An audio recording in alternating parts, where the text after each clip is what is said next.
Good morning, everyone. Thank you. It's great to be here in Grand Rapids. It's just a short 45-minute drive from my home in Grand Ledge.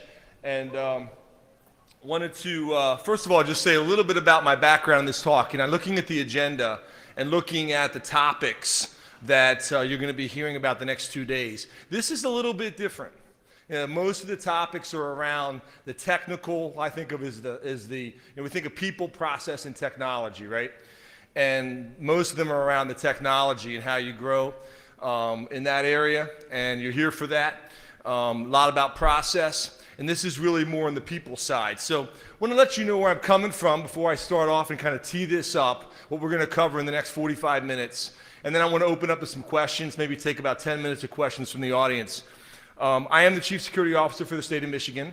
My background is I started at the National Security Agency in Washington, spent about 6 years there, was in England for 7 years with Lockheed Martin and Mantech in the intelligence community, been in state government in a wide variety of roles, with CISO, I'm CSO now, with CTO, eMichigan Director of Technology back in the 2000 time when we launched Michigan.gov. So that's my background. I only tell you that for this reason. What we're going to cover today is really some things that I wrote a couple years ago when I became CTO in Michigan. And I went from the security team over to the infrastructure team, the technology team. And as I was there and I listened to the director of networks and data centers and a lot of different people, I looked at what are the things that make security pros successful. And what are the things that are causing them to fail? What the good, the bad, and the ugly in the careers that help you in your success? So I'm going to start off with just a quick question. How many of you are students? Raise your hand. A lot of, okay, maybe a third students. How many of you been in the IT security field for up to maybe 5 to 10 years? Raise your hand. A lot. Okay. How many more than 10 years? Good. Well, hopefully, wherever you're at, I want to take you, okay, you're in the room today. You're obviously at a hacker conference. You got a lot of technical knowledge. And I want to tell you, walk you through, the standard checklist isn't enough. 7 surprising problems that are sabotaging your program and your career and your teams. Because teams and security teams fundamentally are made up of what? People. So, what got you in the room today? You know, traditional views of security and how you can, get a security job. Whatever you want to look at, I want to be a CSO in 5 years. I want to be the head director of this. I want to be a better hacker. Whatever it is you want to do, and you want to obviously, hopefully, make more money, grow in the career, maybe work for other companies, maybe work for a 3-letter agency in Washington, maybe get a clearance. Whatever those goals are, and I think we all have goals. We typically think of, okay, well, I need a degree, or I need multiple degrees. Maybe I need a master's degree. How many of you have certifications? Raise your hand. Okay, most of you. So you get certifications. And maybe the job you have now requires you to have certifications. Or you have a CISM or CISSP, or you're coming to security conferences. Some people say, I want a job where I can go and there's executive level buy-in. The management gets it. There's kind of a joke in the CSO community that says, I want the security job right after a major breach. I want the top job. Because what happens? The last guy got fired, you walk in, management's all ticked off, right? And they want to give you the money. So here's the budget, we got to fix this, and you're the guy to fix it. Sounds good. But I've seen people with executive buy-in, with all the things on this list, fail miserably. And I've seen others that have nothing on this list and do very well. They're self-trained. They're great hackers. They know what they're doing, and they're very, very well respected in the industry. So, what are the things that I saw as I look at this topic? And by the way, just in case you want to learn more about this, you can go to CSO Magazine or just Google the topic, Why Security Pros Fail. It'll pop right up. There's a blog series on this where I go into detail on it. And there's also an overview article that was the front cover of CSO Magazine a few years back. So you can read more about this if you want to learn some of the background on this topic. So number one, some of these you may have heard. they become kind of cliches in the industry, but I want to explain them a little bit. Security pros are known as disablers. They're the ones who say no. We can't do that. And then you've heard the corollary. We need to be enablers, and I'll talk about that in a minute. But I want to start off with a story and tell you how I learned this very personally in my career. So the year was 2004. Go back about 8 years. I was about a year in as CISO in Michigan. Terry Takai was the CIO at the time. Terry Takai, many of you may know Terry. She was CIO in Michigan for 4 years under Governor Granholm. She went on to be CIO in California under Arnold Schwarzenegger, and then she's gone on from there. She's now the CIO in the Department of Defense. So $35 billion budget currently, Terry has. So Terry was the boss. We were in the conference room, and the topic was wireless. And the executives around the table, we all had this staff meeting, and Terry said, the topic was, we're going to put wireless in all the different conference rooms in the complex across state government, like 20 to 30 conference rooms. And I was supposed to be evaluating this as the CISO. So my team had done their research, and I was armed to, I had all the white papers. I looked at NSA, CIA, DIA, all the three-letter agencies in Washington. I had, all the background. I'd even gone to NIST. I'd gone to all these different websites. What did they say? Wireless is a bad idea. Can't do wireless. Why? War driving. Anybody done any war driving? War driving, you can hack into it. It's not secure. It's not encrypted. It's not this. It's not that. I had all the information to back me up. The checklists, the white papers, the sheets, the cheat sheets, the articles, the headlines, the executive summaries, and they were all stacked up, and I was handing them out to people. This is why we can't do wireless. So what happened? Terry, who I would tell you, I have tremendous respect for Terry. She was an outstanding executive and leader. She says, at the time, everyone leave the room but Dan. So they all walked out of the room. This was very uncomfortable. And she looks me in the eye, and the door's closed, and she said, Dan, if that's your answer, you can't be CISO in Michigan. And I said, what? And she said, you can't be CISO if you're going to have that view. And I said, why? And she said, I had just come from Dow, Chrysler, GM, and Ford. And they all have wireless in their conference rooms. So what do they know that you don't know? I'm going to give you 1 week. You go figure it out and come back. And then we'll decide if you're going to be the CISO in Michigan. So guess what I did? I'm not going to finish the whole story, but the bottom line is, it was a let's just say a paradigm shift for me. And it really began a journey over about a couple-year period about how I approach this. And this idea that, we're known as the party poopers many times. And that I understand as some people have written blogs against on this topic and said there are times that, just like a policeman pulls somebody over on the road, there are times when CISOs have to say no. I get that.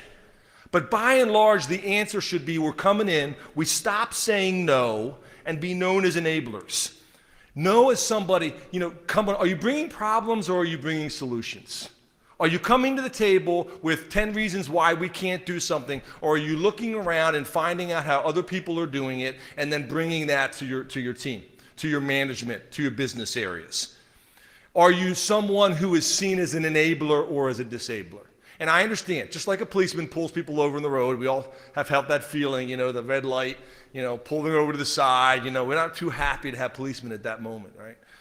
But we would all say that is a role for them. And there are times when you have to kindly say that may not be the best answer. But bottom line, we have to be enablers. So that's the first area. Number 2, security pros are known as one-size-fits-all types of professionals. What does that mean? It's either encrypted or it's not. It's secure or it isn't. Either it's, check the box, it's done or it isn't done. And the challenge is a lot of times, and I gave an example earlier, it's funny, even when something like cloud computing came out or different technologies come out, now the latest one, a lot of talk about BYOB, bring your own device to work, BYOD. Some people call it bring your own disaster, and all the security magazines are saying why this won't work. And yet everybody else in technology magazines are saying, you know, go for it. Cloud computing, same kind of a thing. So the question is, when you offer a solution, so you go to a business meeting and you say, here's the architecture, and you say, okay, you sit back, you kind of watch, listen, let them all present their stuff, and you say, okay, all right, fine, we can do this, but we've got to buy XYZ product with these 14 different, things. I've done this research. I don't like it, but, okay, fine. You've got past number one. I'm going to be an enabler, so here's how you do it. Boom. And everybody in the room looks at you and says, oh, my goodness, that's going to cost $1 million. This is a $100,000 project. How are we going to do that? Isn't there another way? Oh, no, there's not. One way to do it. I'm being an enabler. I learned that lesson. I'm telling you we can do it. But again, it's perceived by the business side as what? You're disabling again. Why? Because you're giving me $1 million solution to a $100,000 problem. I mean, an interesting one, just give practical example. Google, how many of you use Gmail? So Gmail just came out with a solution. If you're worried about people getting into your Gmail account from multiple PCs, they now have a way that you can turn on an added level of security for free that will send you a text, a 6-digit PIN, if somebody tries to access your account from a different computer that's not trusted. I turn that on my computer. Simple little thing, but guess what? Two-factor, right? Because now it's sending you something you know for free versus something you have, or something, two factors, something you have and something you know. So bottom line is, second point, offer alternatives. Gold, silver, bronze approach. That is, think about flying to California, Chicago to LA. We typically have 3 options. You can fly coach, you can fly business, you can fly first class. All will get you there safely, but maybe a very different experience along the way. Now, that may not work in security, every analogy, but there usually are multiple different approaches. There may be a best way, but maybe your business can't afford that. Offer alternatives, maybe different companies, maybe different options, and help management understand the good, the bad, and the ugly about each option. They're taking more risk if you go with the bronze approach, but maybe they're willing to take the risk, right? So, something to consider. Give them the full scope, cost, functionality, risk, but offer options. Be seen as somebody who's a trusted consultant, who's bringing options to the business. Number 3, humble pie. So another perception of professionals, and again, where did I get this list? I largely got this list, and I ran it by a whole variety of people, both within government, but private sector around the country. I had a chance to travel around the world. Ran it by people in South Africa and Europe, and other places. And then these were the common perceptions. Security staff, dare I say it, I'm going to say the word, are arrogant. Arrogant, what does that mean? They come into meetings, and they just they got the trump card. Whatever you say, whatever you do, they're going to slap that puppy down at the right moment in the meeting. They're just kind of like, is this somebody who's a partner of mine, or is it somebody who's like the other guy in the room that nobody talks to?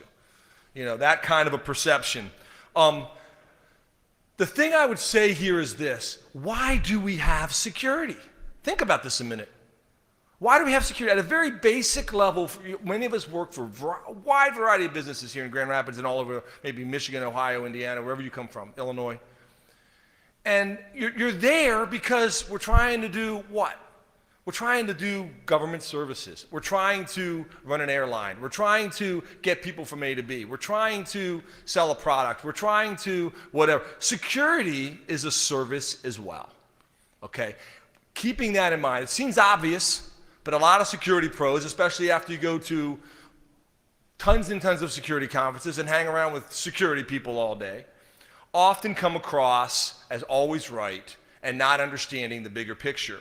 So I think the challenge here is professional excellence, be good at what you do. That's why you're here at this conference, learning the latest techniques, understanding how people are hacking into your systems. I mean, that's great. You need that. That's why you're here. But also knowing that whatever you promise, and I've seen people do this. I've been in meetings where people say, you know, you give me this product, I promise you. Oh no, I'm worried already. I'm scared. Because I hear that too often. In 1 year, we'll never be hacked again. Really?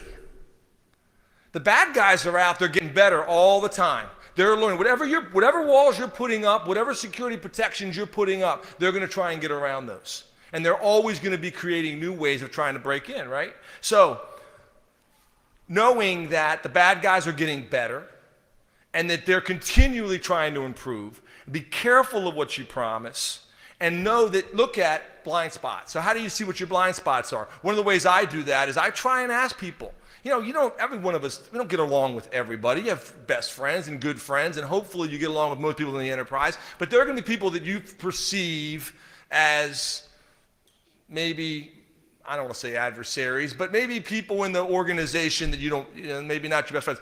Find the ones that you respect, but maybe have a difference of opinion on you. Ask them. Get together for lunch and ask, what can I do to have the right professional perspective so people listen to me, get different perspectives, and trust me to provide a balanced solution. Number 4. This leads right into that last one. A lot of people, I see this a lot with our teams, and some of our own staff are here in the room, and they can relate to some of this. We have a security team, and they're liaisons, and they're working. And a lot of times, I hear people say this, and I've said it before too, so I'm not immune to this. You come out of the big meeting for the big new $100 million project, and you're like, security is an afterthought. These people don't understand. They don't know what they don't know. The customer is clueless. They don't know what they're doing. They don't understand that if this Medicaid system gets hacked, the world's going to come to an end. They don't, that's the mentality. And so then it creates a divide almost between the customer and the security team. I've seen this in most organizations in America today. It's unusual that security team is a total equal partner at the table during those big requirements meetings where they're building the $1 million, $2 million, $5 million, $100 million, $300 million, billion-dollar projects. I've heard about this. Friends at DHS, DOD, NSA, same kind of discussions. So that's the elephant in the room. The problem is they've got the money, they've got the budget, the project manager works for them, and by the way, you're on that team. So are you always going to be the guy sitting by yourself or woman sitting by yourself who's not a part of the team? So what do? Do lunch. Do lunch. Literally, go out with people. I tell people, one person I know, and I'm not going to name names, worked for a team. And I said, does your company have a softball team? He said, yeah. I said, you ever played on it? No. I like softball. You like softball? Yeah, I love softball. Play on the softball team. Get to know. Crazy advice, right? A security professional, the best thing you can do is play on the company softball team. Get to know the business. Get to know the other people in the room. Go do lunch with those other people that you're working. Meet with your customers. Sit down with them. This is 101 stuff for marketing, right? This may not be rocket science. If you were at a marketing conference or a sales conference, this is the first thing they do. It's all about lunch. It's all about the relationships. Unfortunately for security pros, this is alien to a lot of people. So they don't have the relationships in the business, and therefore they aren't very successful. Build trust. I mean, there was an article in CSO and CIO magazine of a few years back that said, forget security, just build trust. I don't agree with that. I don't think you should just forget the security. But the point is, it's a good point. The point is trust. Are you trusted? And that leads right into the next topic. Hackers. Undervalue ethics and accountability. I want to read something. So this was from an interview I did. I'm not going to name names or give any hints about where this came from, but it was a real person. And they gave me their view of their job. The front lines of the net. That's where most of us spend our time. Life gets crazy out there, a virtual wild, wild west. Almost anything goes in cyberspace. I liken our online world to another American gold rush, the new frontier. It's true that history seems to repeat itself. We boldly go where others are afraid or ill-equipped to go. We're the white knights, the few, the proud, the ones willing to stick our necks out and get our virtual hands dirty. Or if you prefer, we're living in the 1930s Chicago all over again, with mob rule. There's minimal policing going on, and people often take matters into their own hands. It seems like an impossible task, but when the going gets tough, you'll find out what you're made of. We do what we do to survive in this dog-eat-dog digital world. We didn't create the situation. I'm not happy that I was dealt this hand, but I'm making the most of it. It is what it is. Somebody needs to protect the homestead, right? Truth be told, things are getting worse out there. Cyber ethics? Hello. Most hackers I know think those two words are an oxymoron. Rules are for kids or people we need to keep in a box. What? Policies? Are you kidding me? Those rules don't apply to us. Sure, pros understand that children need to be protected, child porn is wrong, and yada, yada, yada. But beyond that, I don't have time for lectures. But let me tell you something. We're dealing with experts, hardened criminals. We fight fire with fire, baby.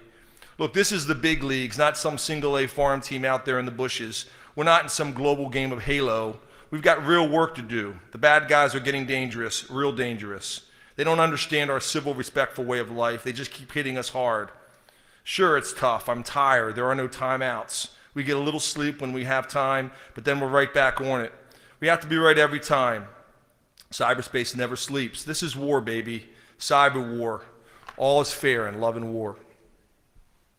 Now, there's a group here, probably won't want to raise hands or ask questions, that's their view.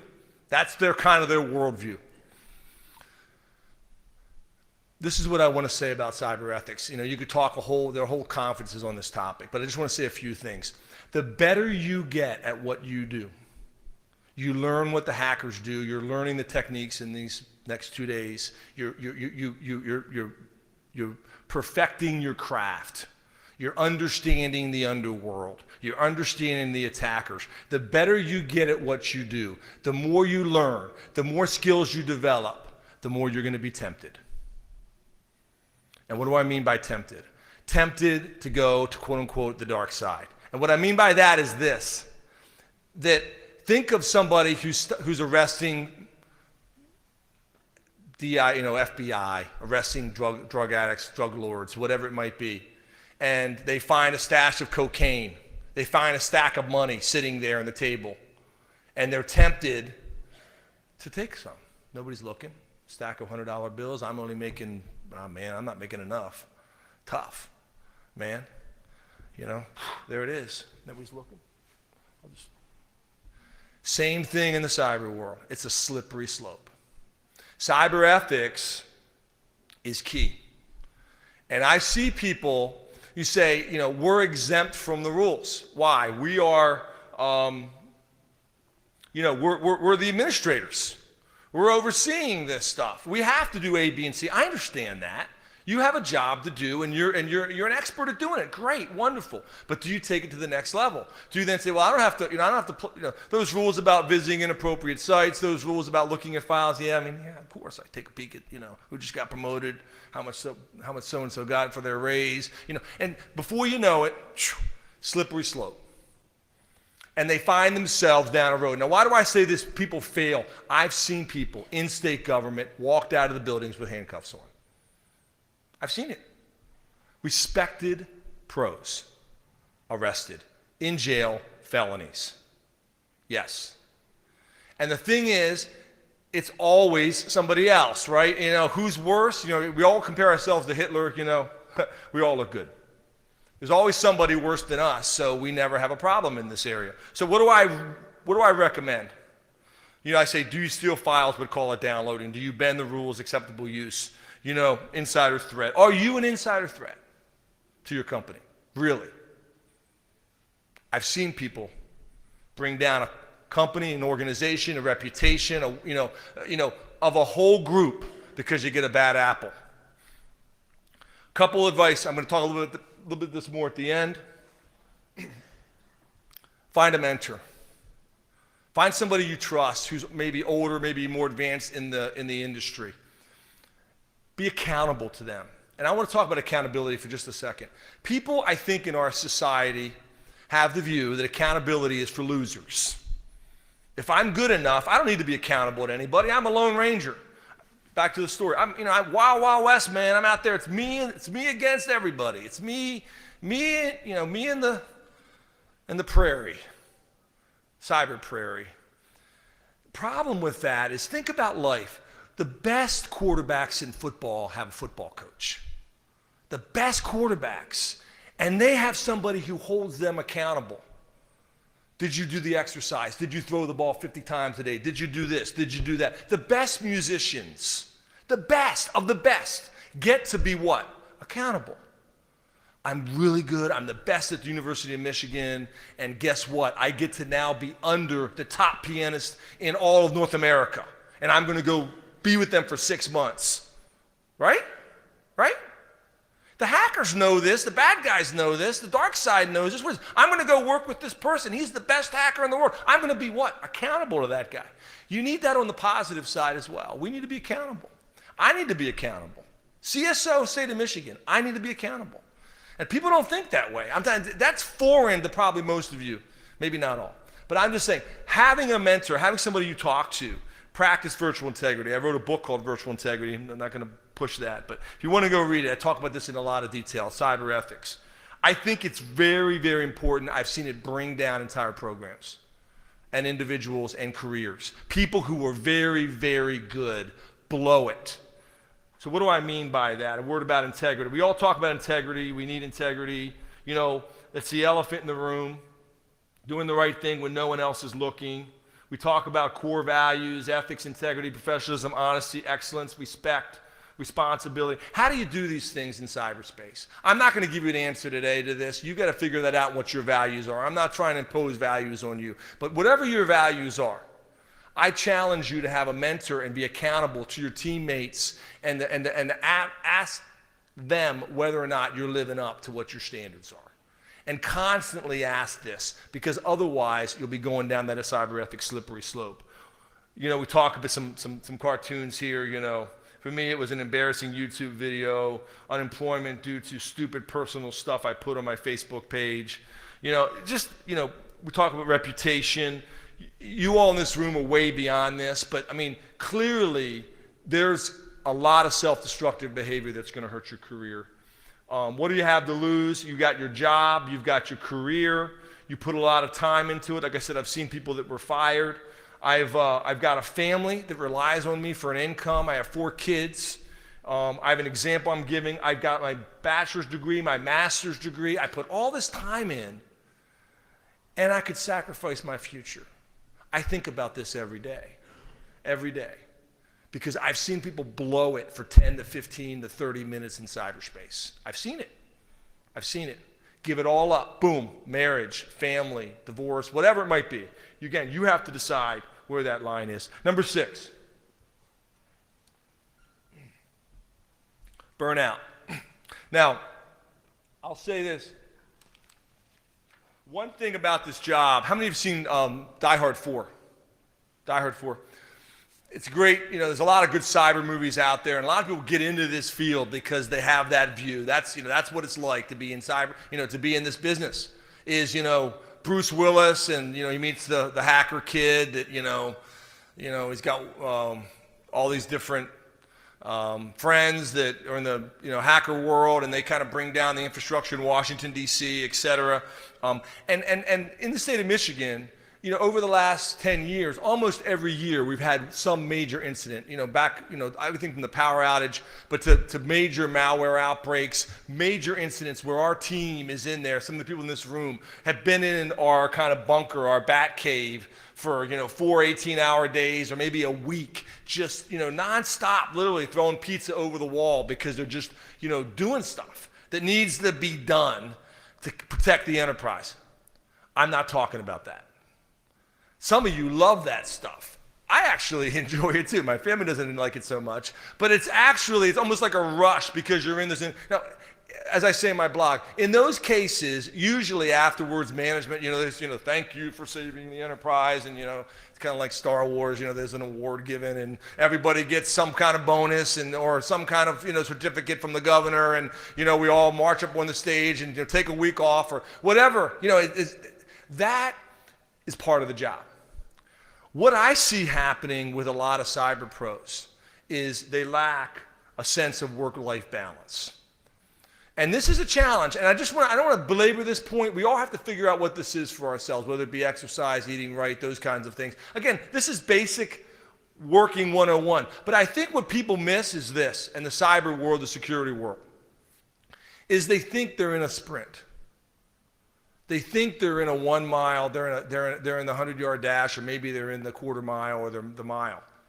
I mean, if I ran a marathon, I'm not a marathon runner, I do run, but I'll tell you, if I ran as fast as I could probably keep up with a lot of the Grand Rapids Marathon group for about 2 miles, maybe. And then I'd collapse. I mean, I'd be on the ground. And they just keep going, right? They got 25 miles to go. That's the problem, is people are sprinting. And so from an executive perspective, what does this look like from a CSO? It looks like this. I've seen people who were superstars for 6 months. Then they just, I love sports. You watch sports. Somebody, a baseball player, you see this every now and then. A rookie comes in. Wow, that guy's incredible.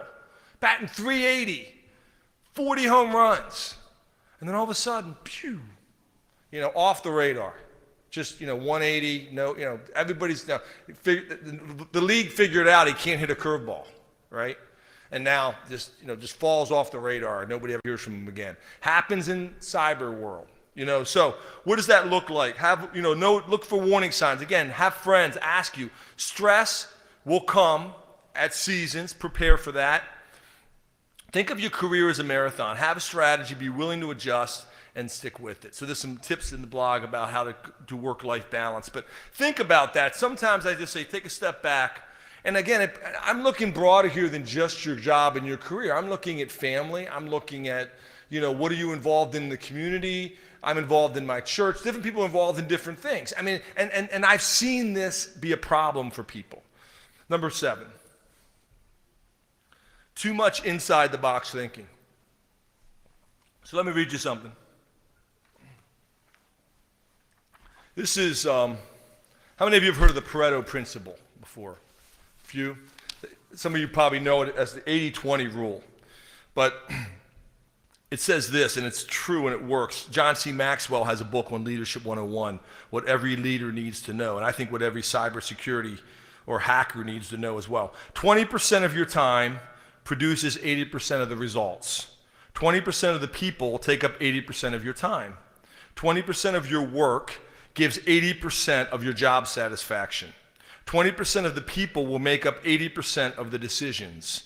20% of the presentation produces 80% of the impact, which means most of you in this room are going to remember 20% of this and you're going to forget 80% of it. Okay? I understand that. That's the way it is. That's what the 80-20 rule is. He goes on and on and on. It's a great list of stuff, 20% of the people eat 80% of the food. 20%, I mean, it goes on and on and on. But it's true. And 80% do 20%.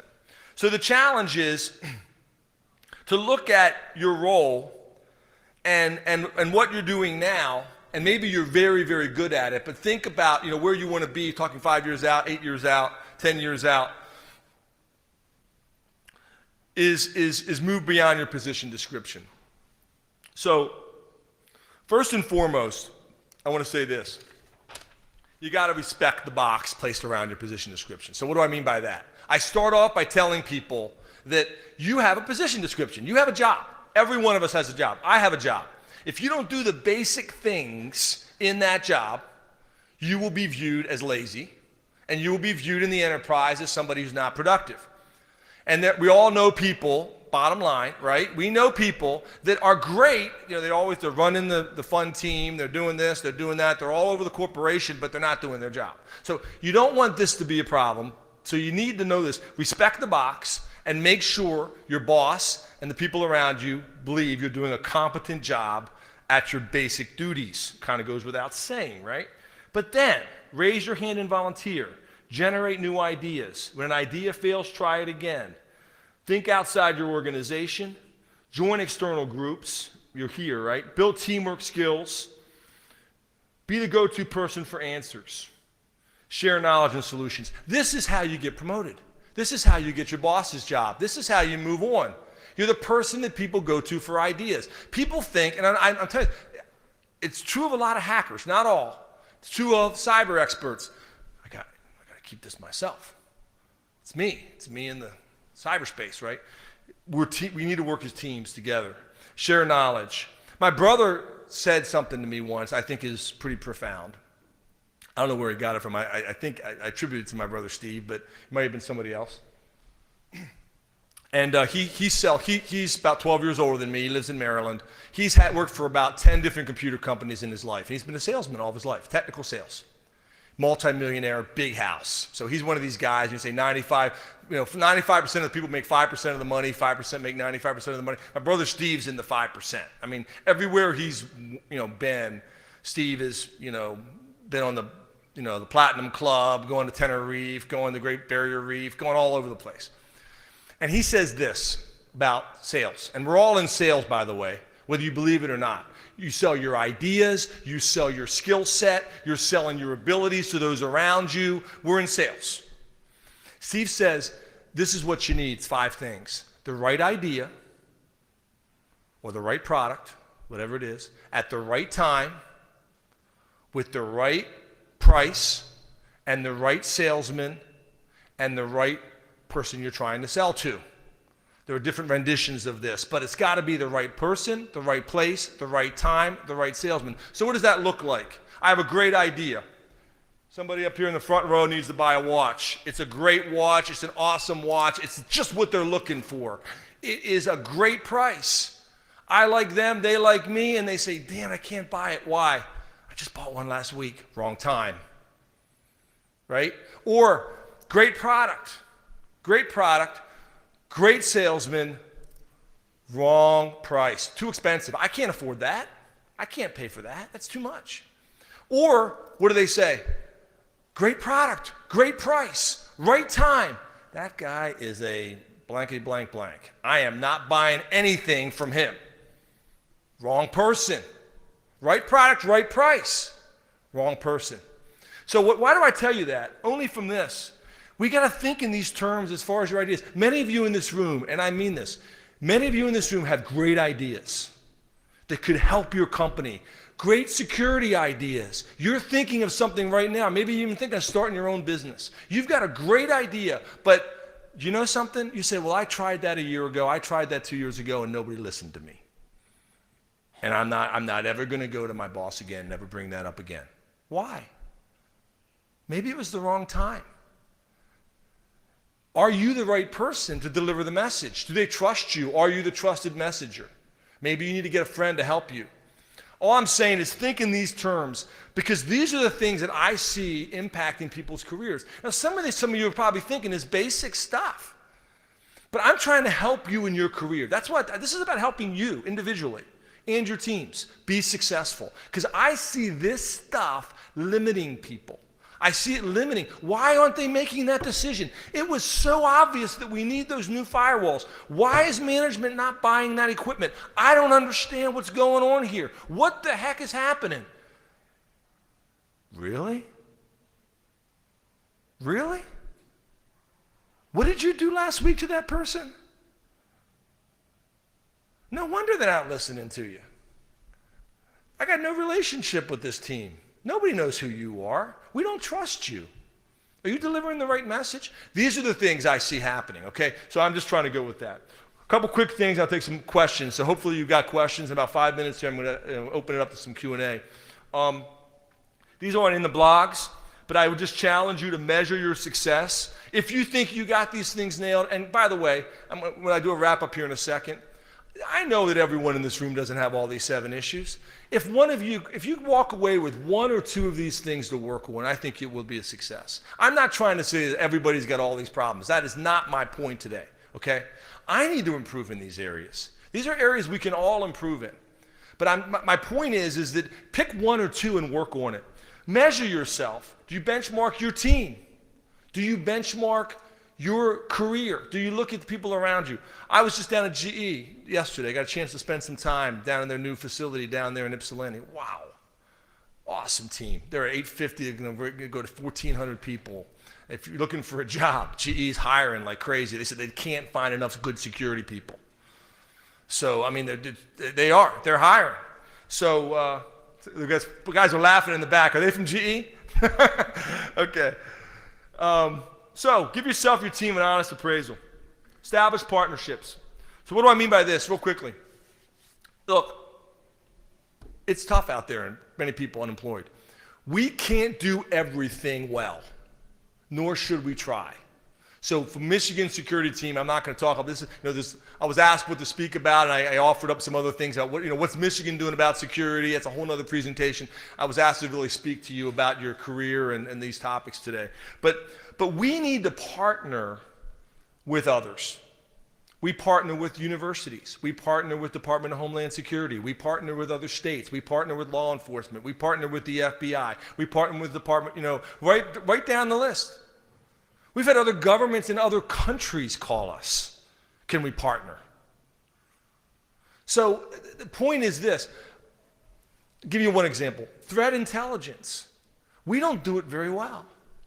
We're working now with the FBI and Department of Homeland Security. We're going to be doing some things with some private sector companies in the next few months. So the point is, working together, we can be more effective. And I think it kind of goes without saying, but again, it's a mindset. You will not be able to take on the People's Republic of China by yourself. It's not going to work. Not that they're always our enemies. There's a lot of friends that are Chinese. But I'm just saying, there are very organized groups that are attacking our enterprises. And we have got to partner with them, with others around us.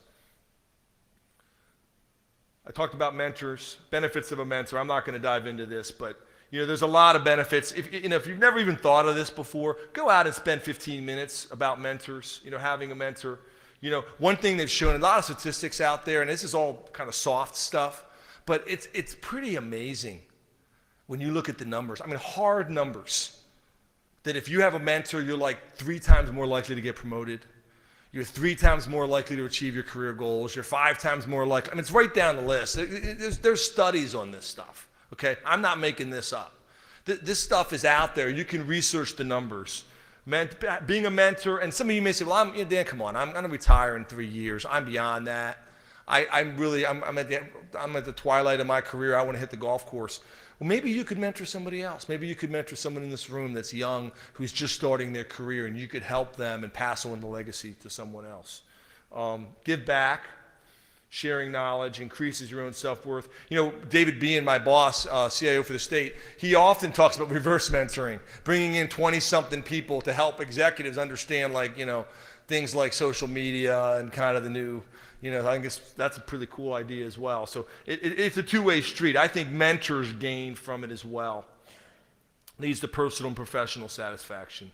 There's organizational benefits. It's really ultimately a win-win. It really shows that you're thinking about the future.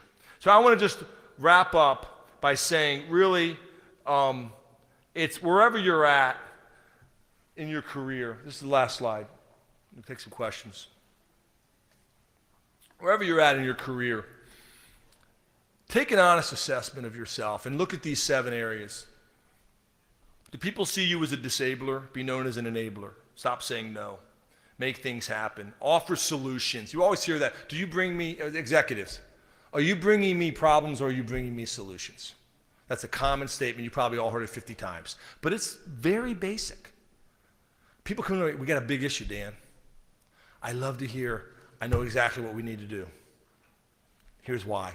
Here's the support I need. Here's what I need to get this taken care of. Love it. Go get her. Not enough alternative solutions. Research. What are other people around you doing? Are you really the first one in the world doing this? Probably not. Who's doing it around you? Can I learn from them? I don't want to say plagiarize, but can I call somebody as a partner and use what they're doing? Can I learn from them? Not enough humble pie, genuine humility, professional excellence. The customer is clueless. Are they really clueless? Maybe you should go do lunch with them. What do they know that you don't know? They probably know something you don't know.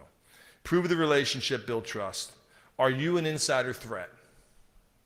Think about your ethics. It's a slippery slope. Maybe you're fine now, but you're heading in the wrong direction. Maybe you need a course adjustment there. Are you burned out?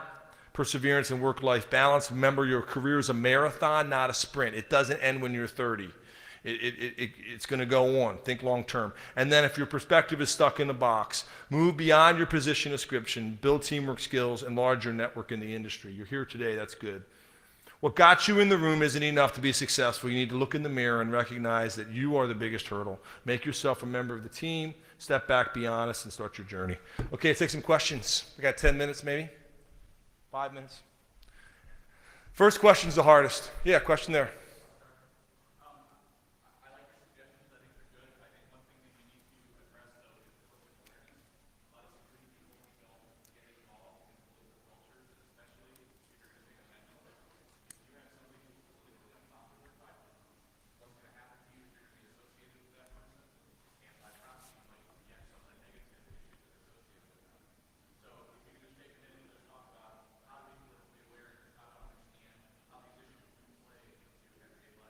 Sure. So the question was about political aware. I presume you're not talking political Democratic Republican, you're talking office politics. So, I mean, some of you are involved in politics. I'm going to kind of leave that out of the speech today, you know, whoever you're going to vote for president or whatever. But the office politics, sure, you're absolutely right. I mean, clearly picking the right mentor is key.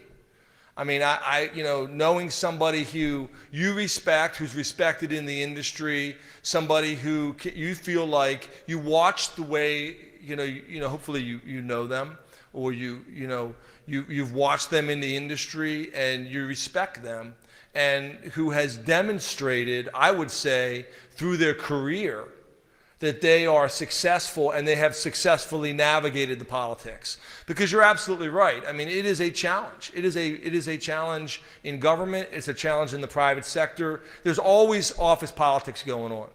And I think just one other thing I'd say on this, that's the kind of frank solution that a mentor can do. Because the thing I've seen with my mentors is I can pick up the phone and just say, let's chat. Let's talk about this. And it's not based upon do they know this fact or that fact. They can look it up on the internet. I'm not talking about, you know, how do you hack this or hack that. I mean, I'm talking about somebody who can help you with your career, who you trust, who you can have a very open, honest conversation. But I certainly agree with you. You got to pick the right mentor, and you've got to have somebody who has demonstrated, has a track record of success, right? You know, so, you know, in professional sports, you pick somebody who has been there, done that. You know, if you're a quarterback, you're picking somebody who's been an All-American quarterback.